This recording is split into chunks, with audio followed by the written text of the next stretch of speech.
William sat at the corner table of the small cafe, his coffee growing cold as he watched Catherine through the window. She stood at the bus stop across the street, her shoulders hunched against the winter wind. Her worn coat was too thin for the season, and she clutched a folder of papers against her chest like it contained her entire future. He had known Catherine for 15 years, since they were both fresh out of college and full of dreams. Back then, she had been the brightest star in their group of friends, always laughing, always planning the next adventure. Her energy had been infectious, drawing everyone into her orbit.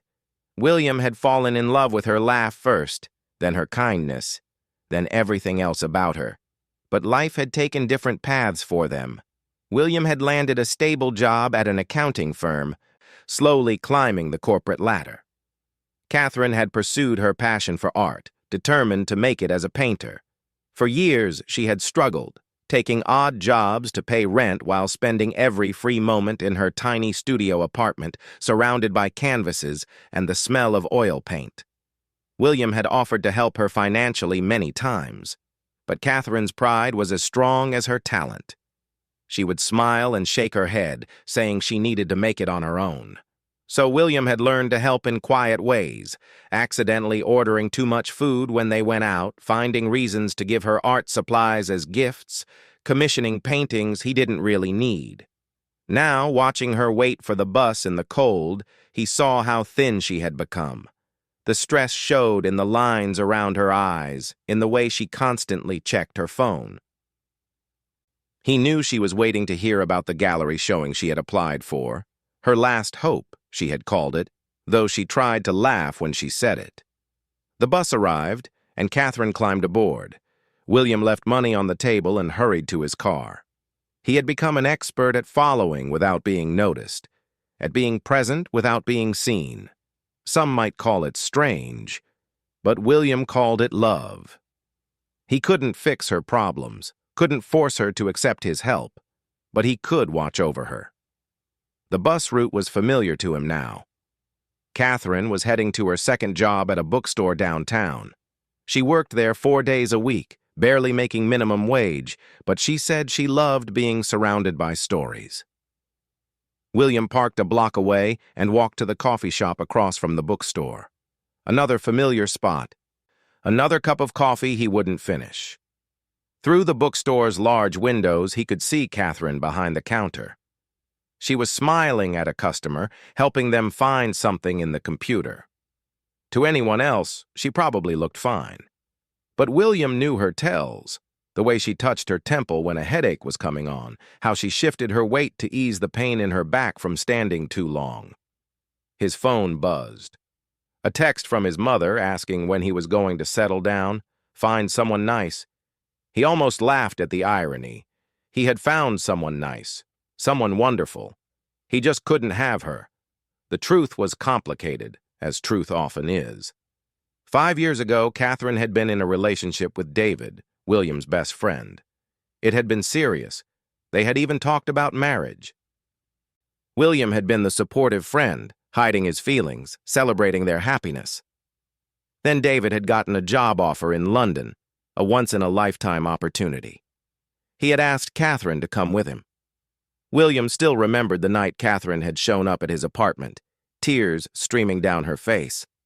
David had given her an ultimatum, London or over. Her art career was just starting to gain momentum in the city. She had her first real exhibition coming up. She couldn't leave. David left anyway. The breakup had destroyed something in Catherine. Not just her heart, but her confidence, her belief that she deserved love and success. William had been there for her as a friend, nothing more. He had held her while she cried, helped her move out of the apartment she had shared with David, been her cheerleader as she threw herself into her art. But he had never told her how he felt. The timing was never right. First, she was too hurt. Then she was too focused on rebuilding her life. Then it had been too long. The moment had passed, if it had ever existed at all. So William watched and waited and helped in small ways. He bought her paintings through anonymous collectors. He left flowers at her door on her birthday with cards signed, a secret admirer. He made sure the bookstore owner knew what a valuable employee she was, though Catherine never knew about that conversation. Some of his friends thought he was pathetic. His brother had used stronger words, but they didn't understand. William wasn't waiting for Catherine to suddenly fall in love with him. He had accepted that would never happen. He simply couldn't stop caring about her, couldn't stop wanting to protect her from a world that seemed determined to crush her spirit. The bookstore was quiet now, the afternoon lull. Catherine was organizing books, moving slowly through the aisles. William knew she was tired. She had been up late painting. He had seen the lights in her apartment window when he drove by at 2 a.m., unable to sleep himself. Her latest series was her best work yet. Dark, emotional pieces that captured the struggle of pursuing dreams in a world that demanded compromise. William had seen them when she posted pictures online, and they had taken his breath away. The gallery showing would change everything for her, he was certain. If only they would give her a chance. His phone rang, his assistant reminding him about the meeting at 3 p.m. William was supposed to be presenting quarterly reports, discussing projections and margins. Instead, he was sitting in a coffee shop, watching the woman he loved struggle through another day. He stood to leave, then hesitated. Through the window, he saw Catherine's phone ring. She answered it, and he watched her face change. Her free hand went to her mouth. She was nodding, then shaking her head, then nodding again.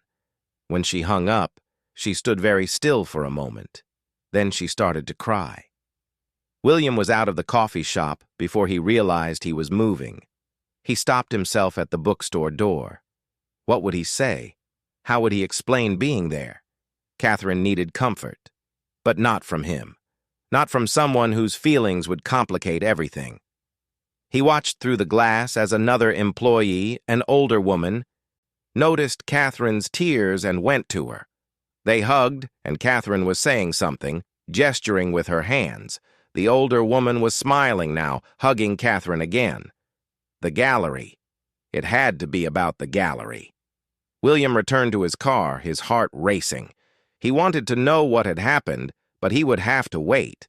Catherine would post about it online eventually, or mention it to their mutual friends. He would find out, and then he would find a way to help if she needed it. The meeting at his office seemed to last forever.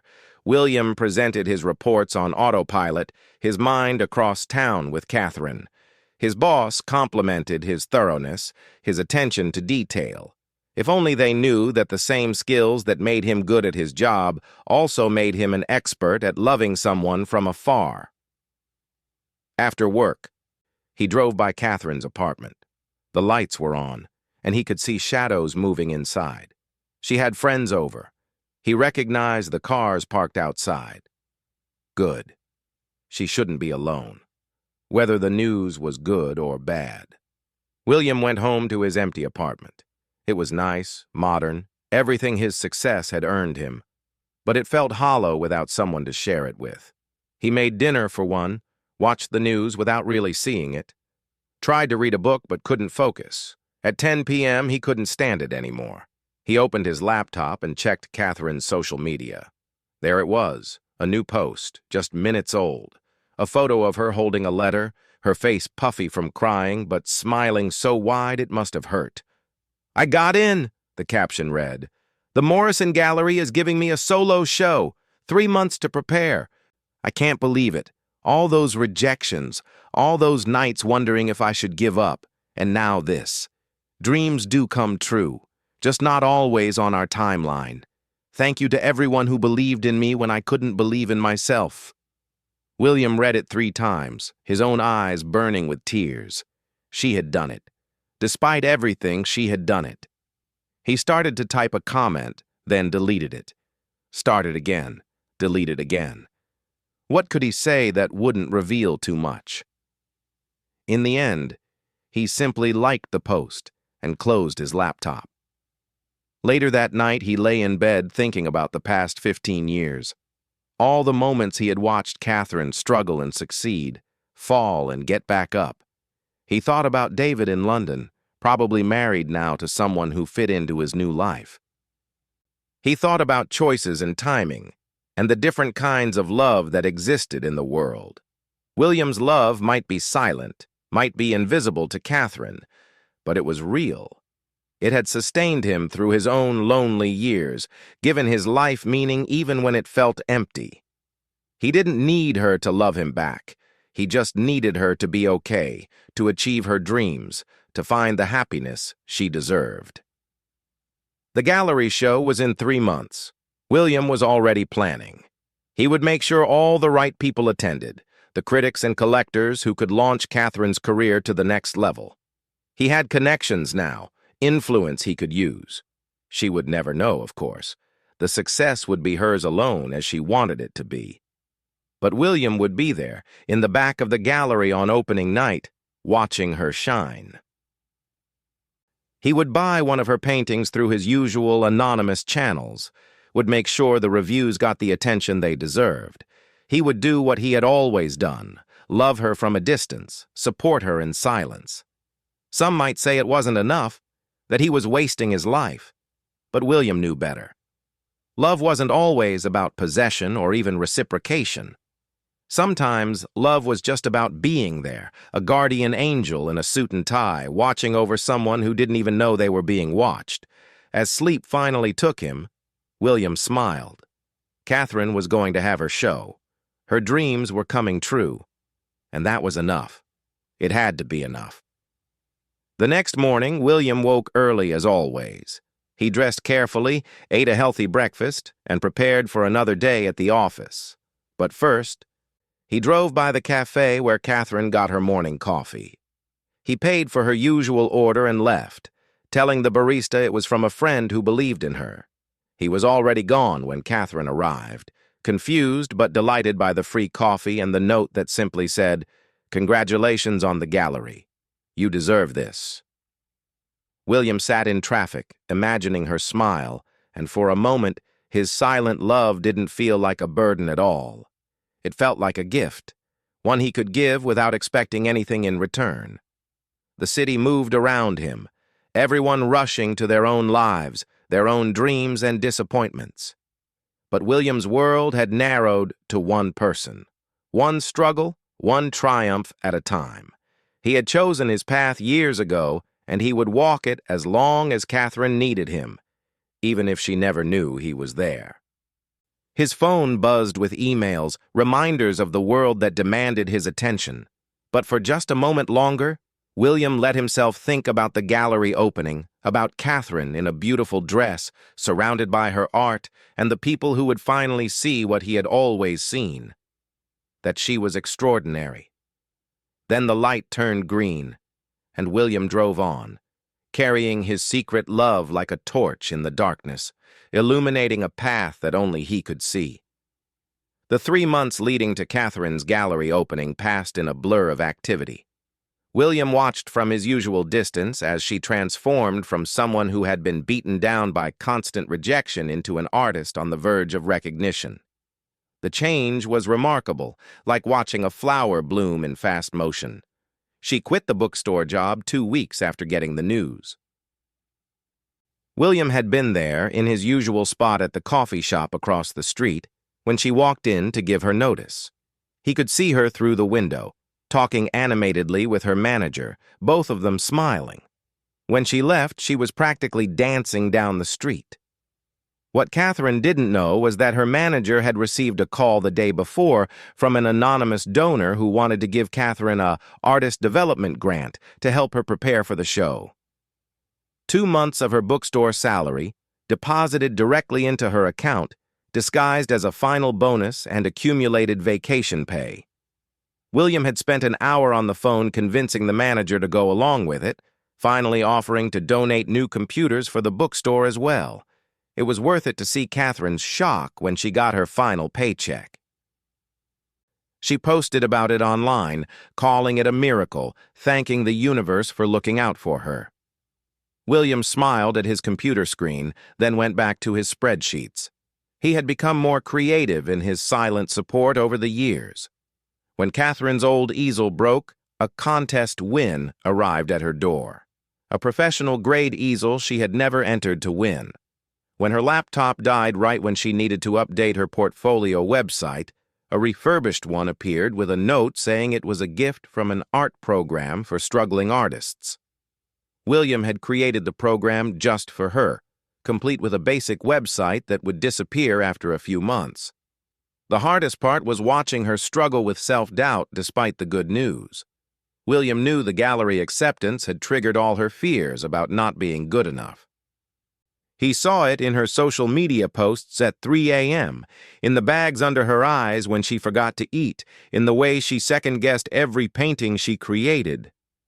One particularly difficult night, William found himself parked outside her building at midnight. He could see her studio light on, could imagine her up there, probably covered in paint, probably crying. He wanted so badly to go up, to tell her she was brilliant, that her work moved him in ways he couldn't explain. Instead, he called in a food delivery order to her apartment.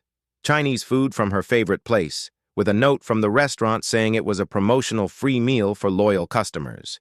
He waited until he saw the delivery driver go up, then drove home, hoping she would eat something.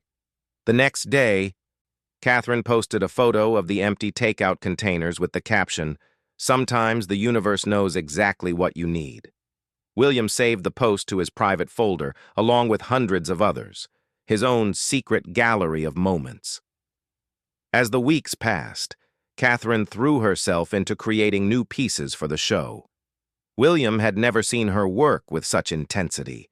She was exploring themes of isolation and connection, of dreams deferred and hope persistent. The paintings were raw, emotional, unlike anything she had done before.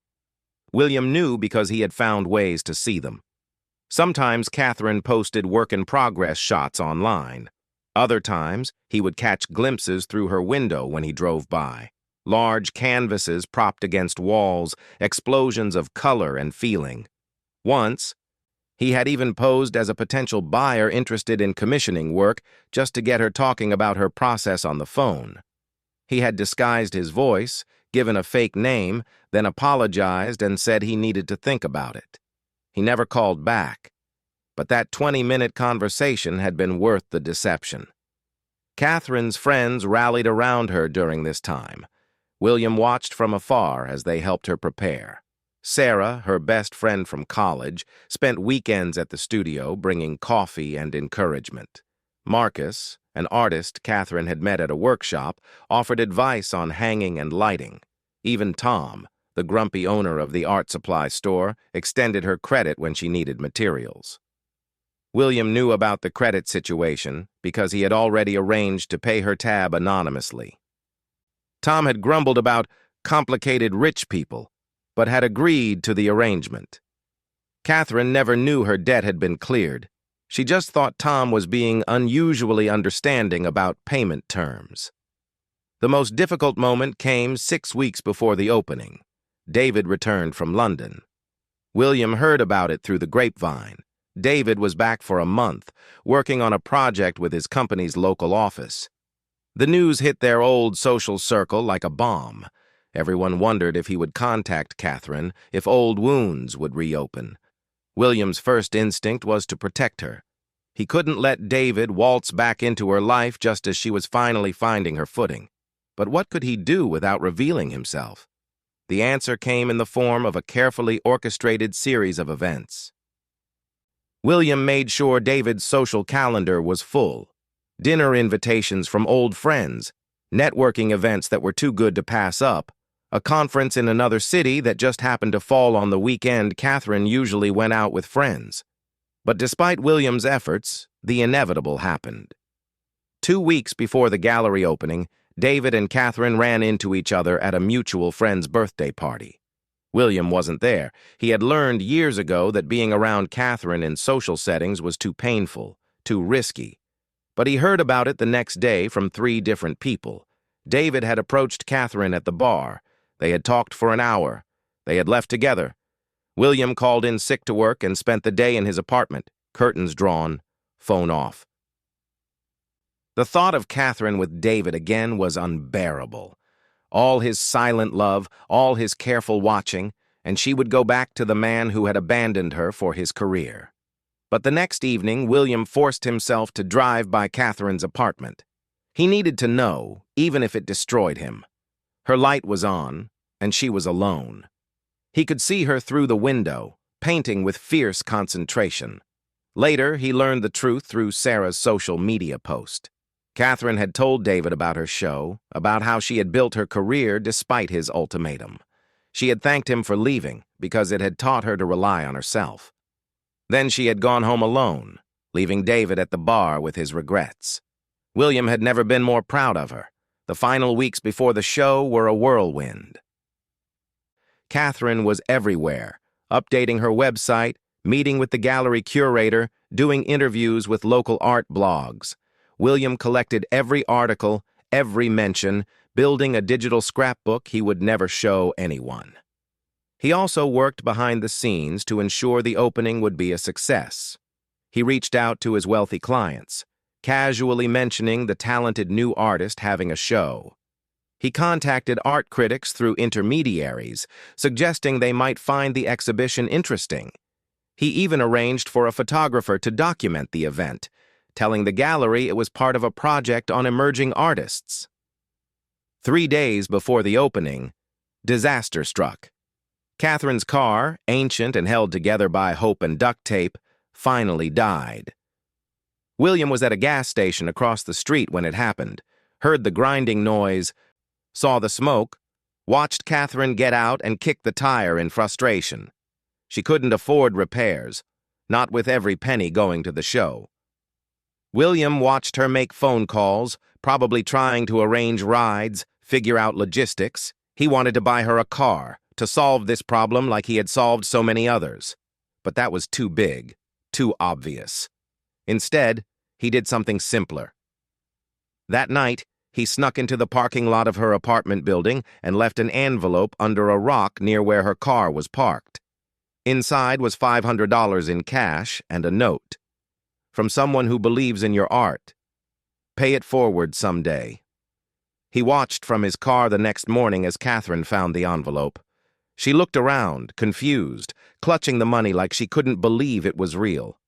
Then she started to cry, right there in the parking lot, and William had to drive away before he gave in to the urge to comfort her. The car got fixed. Catherine made it to her final preparations, and then, suddenly, it was the night of the opening. William dressed carefully, nice enough to blend in with the art crowd, not so nice that he would stand out. He arrived early but waited outside, watching other guests enter. He recognized some of them, critics he had contacted, collectors he had influenced, friends of Catherine's he had seen in photos.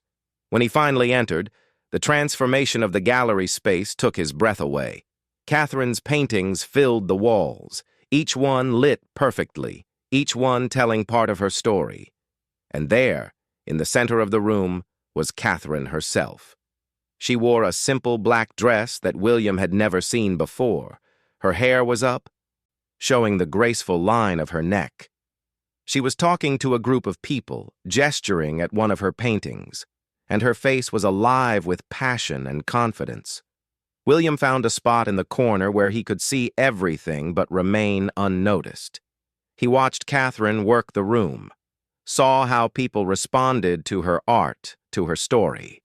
The critic from the major newspaper was taking notes. The collector William had personally called was already placing red dots next to paintings, marking them as sold. At one point, Catherine's eyes swept the room and passed right over him. William held his breath, but there was no recognition. To her, he was just another face in the crowd, another stranger appreciating her work. David showed up halfway through the evening. William tensed, watching him enter with a beautiful woman on his arm. His new girlfriend, presumably. David looked around until he spotted Catherine, then made his way over. William couldn't hear their conversation, but he could read the body language. David was trying to look casual, but his discomfort was obvious. Catherine was polite, but distant. The new girlfriend looked confused. After a few minutes, David and his date left, but not before David took a long last look at Catherine's paintings. William saw something in his expression, regret perhaps, or recognition of what he had given up. Then he was gone, and Catherine went back to talking with potential buyers, seemingly unaffected. The evening was a triumph. By the time William quietly slipped out, more than half the paintings had sold. He heard someone say it was the most successful opening the gallery had hosted for a new artist. Catherine was glowing, surrounded by admirers and friends. William sat in his car for a long time before driving home. He had done it, helped make this night possible, helped Catherine achieve her dream. She would never know how many strings he had pulled, how many silent sacrifices he had made. But that was okay. Seeing her success was enough. At home, he poured himself a glass of wine and opened his laptop. The first reviews were already appearing online, all positive. Catherine had posted a photo from the evening, her smile radiant, surrounded by her art. The caption read, "Tonight was magical. Thank you to everyone who made this possible. I feel like the luckiest person in the world." William raised his glass in a silent toast to her success, then closed the laptop and went to bed. Tomorrow, he would go back to his regular life, his spreadsheets and meetings. But tonight, he allowed himself to feel the satisfaction of love fulfilled, even if it was a love that would never be acknowledged. The next morning brought unexpected news. William woke to find an email from the gallery. Apparently, someone had purchased one of Catherine's paintings as a gift for him. The email was vague about the buyer, saying only that it was someone who appreciated his support of the arts. William was confused. He hadn't told anyone he was attending the show. He went to the gallery that afternoon to pick up the painting, still puzzled. It was one of Catherine's best pieces, a swirling abstract that somehow captured both loneliness and hope. The gallery attendant handed him an envelope along with the wrapped painting. Inside was a card in Catherine's handwriting. To W.K. I don't know who you are, but I know you've been there. The anonymous gifts, the timely miracles, the feeling of being watched over. I'm not sure how I know, but I do. This painting is called Guardian Angel. I painted it for you, whoever you are. Thank you for believing in me. C.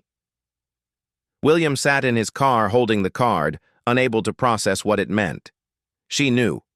Somehow she knew. Not everything, perhaps, but enough. Enough to paint him something, to acknowledge his presence in her life. He hung the painting in his home office where he could see it every day.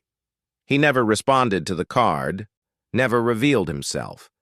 But something had shifted. The secret was no longer entirely his. Over the following weeks, Catherine's career took off. The gallery show led to more opportunities, group exhibitions, commissions, features in art magazines. William continued to watch and occasionally help, but less was needed now. Catherine was flying on her own wings. One day, about a month after the gallery opening, William was having lunch at his usual cafe when Catherine walked in. He froze, newspaper in front of his face as she ordered coffee to go. She was on the phone, laughing about something, and she looked happy, genuinely, deeply happy, in a way he hadn't seen in years.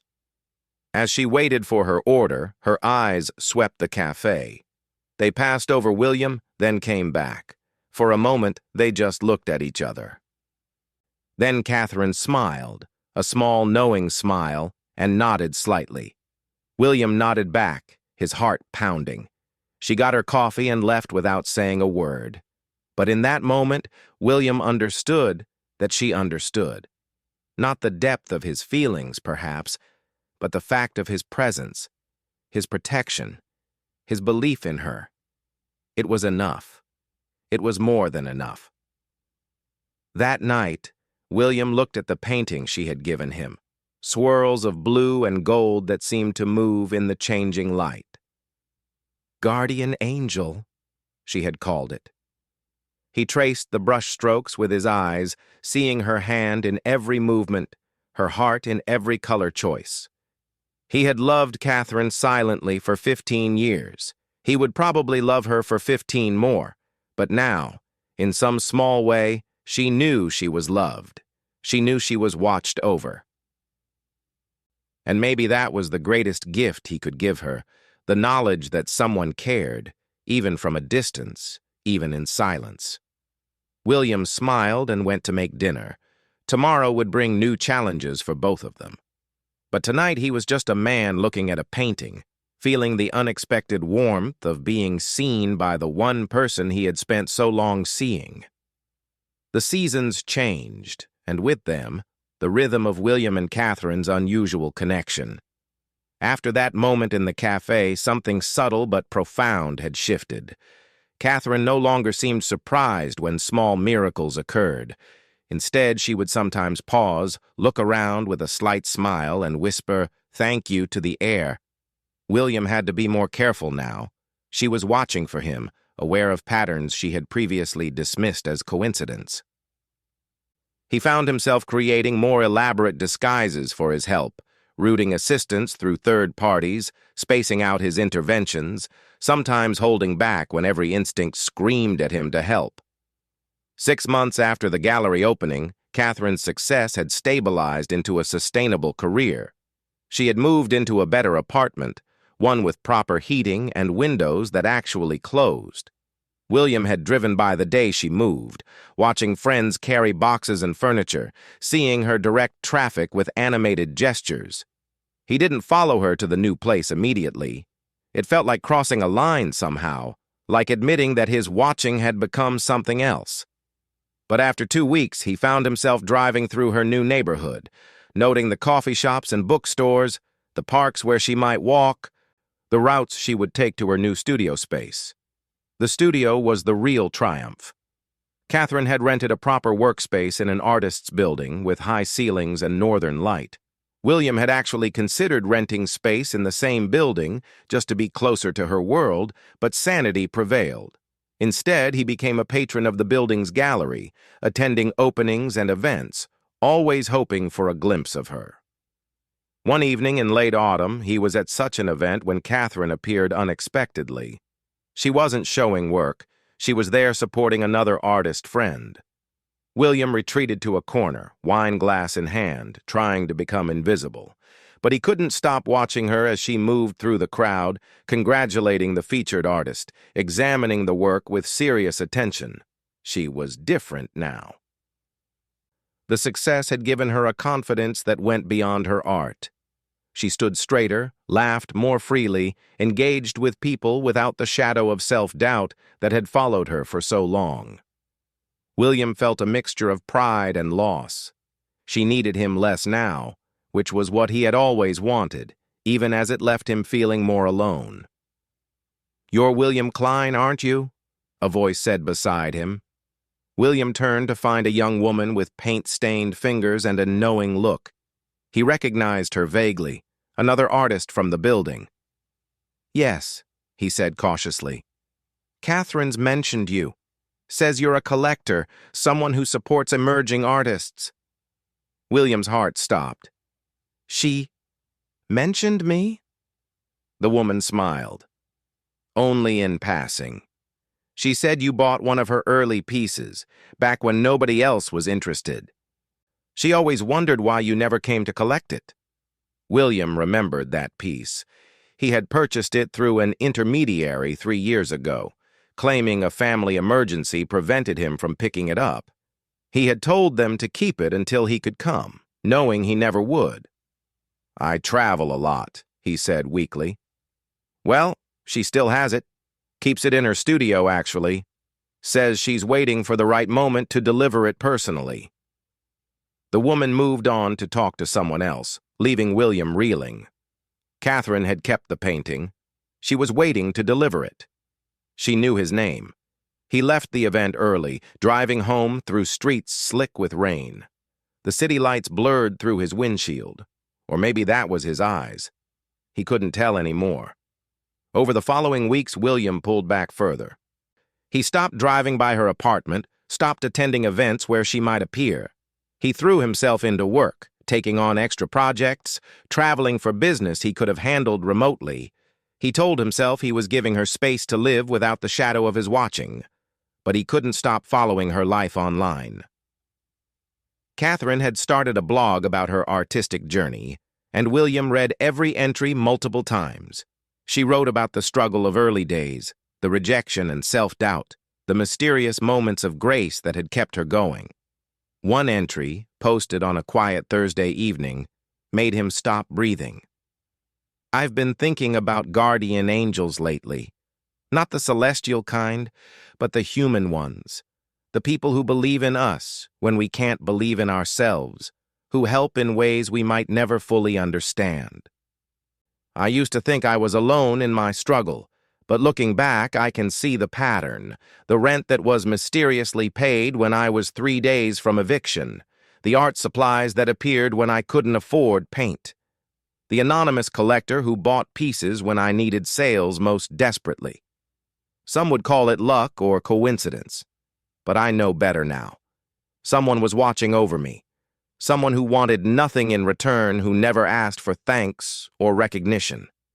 I don't know if I'll ever meet this person face to face.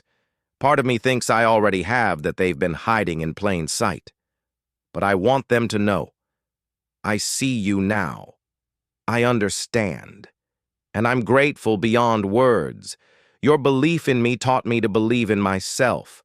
Your silent support showed me that love doesn't always announce itself. Sometimes it just shows up, quiet and consistent, asking for nothing but giving everything. To my guardian angel, wherever you are, you saved me in more ways than you know. I hope someday I can return the favor." William read the entry over and over until the words blurred. He printed it out, folded it carefully, and put it in his wallet. On his worst days, when the loneliness threatened to overwhelm him, he would take it out and remember that she knew, that it had mattered. Winter arrived with unusual ferocity that year. William watched the weather reports with concern, knowing Catherine's new apartment was in an old building that probably had temperamental heating. He resisted the urge to intervene for 3 days, but when the temperature dropped below freezing and stayed there, he couldn't help himself. He called the building management company, claiming to be a tenant concerned about the heating system. After some investigation, they discovered the boiler was indeed failing. The anonymous donation that arrived the next day was enough to replace the entire system. Catherine and her neighbors spent the coldest week of winter in warm apartments, never knowing how close they had come to frozen pipes and misery. But Catherine was learning his patterns. A week after the heat was fixed, she posted on social media, "Thank you, W. The whole building is grateful." Just that. No explanation, no context. But William knew it was for him. Spring brought unexpected changes. William's company offered him a promotion that would require relocating to Seattle. It was everything he had worked for professionally. More money, more responsibility, a chance to build something significant. His boss gave him a month to decide. William spent sleepless nights weighing the decision. Leaving would mean ending his watch over Catherine, but staying meant admitting that his entire life had become oriented around a woman who would never be his.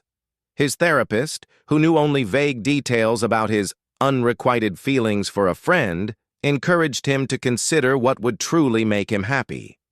The answer came during an ordinary Tuesday. William was walking near Catherine's studio building when he saw her exit with a man he didn't recognize. They were laughing, the man carrying a portfolio while Catherine gestured excitedly about something. As they walked past, William heard her say, "I can't wait for you to meet everyone. They're going to love your work." The man looked at Catherine with obvious affection. "I still can't believe you're doing this for me. Getting me a spot in the group show, it's too much." "It's not too much," Catherine said firmly. "It's what people did for me. It's how we take care of each other." They walked on, and William stood frozen on the sidewalk. Catherine was paying it forward. She was becoming for someone else what he had been for her. The cycle was continuing without him. That night, he called his boss and declined the promotion. Summer arrived with a series of thunderstorms that matched William's mood. He had made his choice, but doubt gnawed at him. Was he noble or pathetic? Was his love pure or just an elaborate form of self-deception? The answer came in the most unexpected way. William was at his usual cafe on a Saturday morning, reading the paper and trying not to think about the fact that Catherine's studio was 3 blocks away. He had been good lately, maintaining distance, living his own life, but old habits died hard. "Is this seat taken?" He looked up to find Catherine standing beside his table, coffee in hand, that knowing smile on her face. "No," he managed to say. "Please, sit." She settled across from him, and for a moment they just looked at each other. Up close he could see the fine lines around her eyes, the streak of cobalt paint in her hair that she had missed. She was real in a way that made his chest ache. "I have a painting that belongs to you," she said finally. "I've been holding on to it for 3 years." "I know," William said, surprised by his own honesty. "I thought you might." She sipped her coffee, studying him.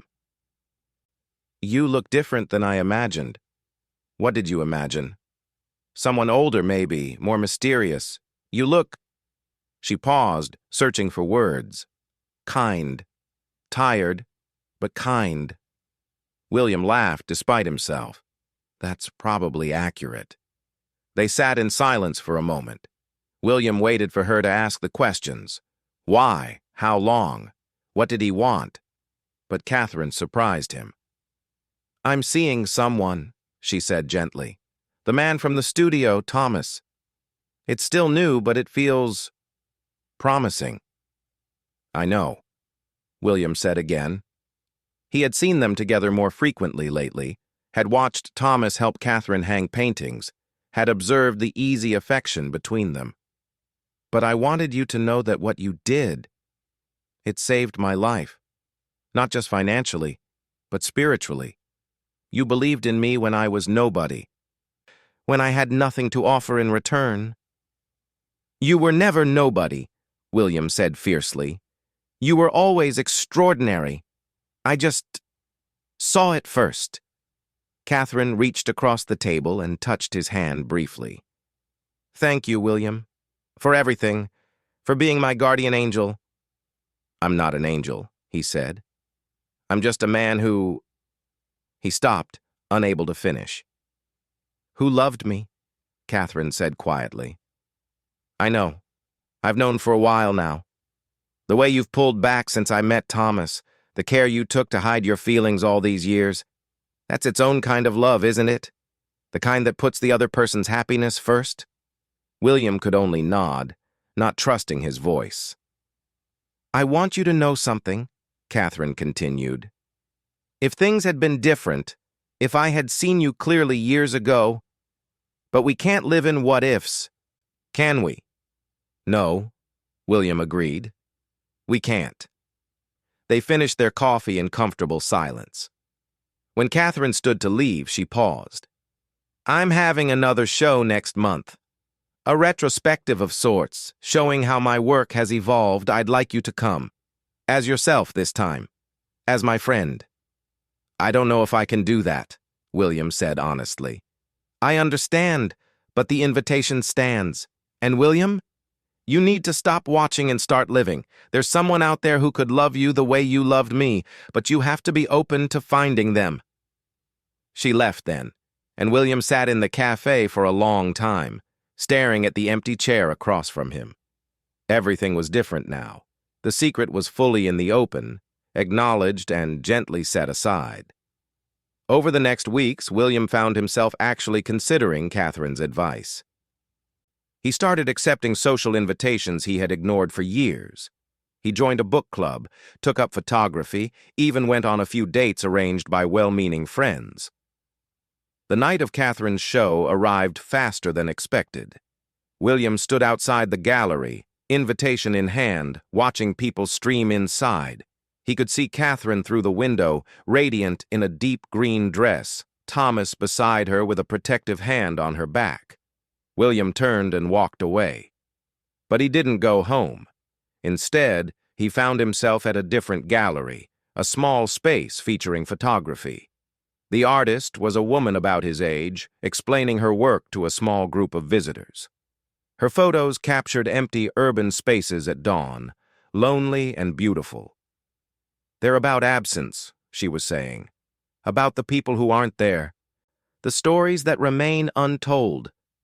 William stood transfixed. After the crowd dispersed, he approached her. "I understand," he said simply. "The absence. The untold stories." She looked at him with curious eyes. "Most people find them depressing." "They're not depressing. They're honest. Sometimes absence is its own kind of presence." They talked for an hour about art and loneliness and the way light fell on empty streets. Her name was Elena, and she had that same quality William had always loved in Catherine, the ability to see beauty where others saw only emptiness. When the gallery closed, Elena hesitated at the door. "Would you like to get coffee sometime?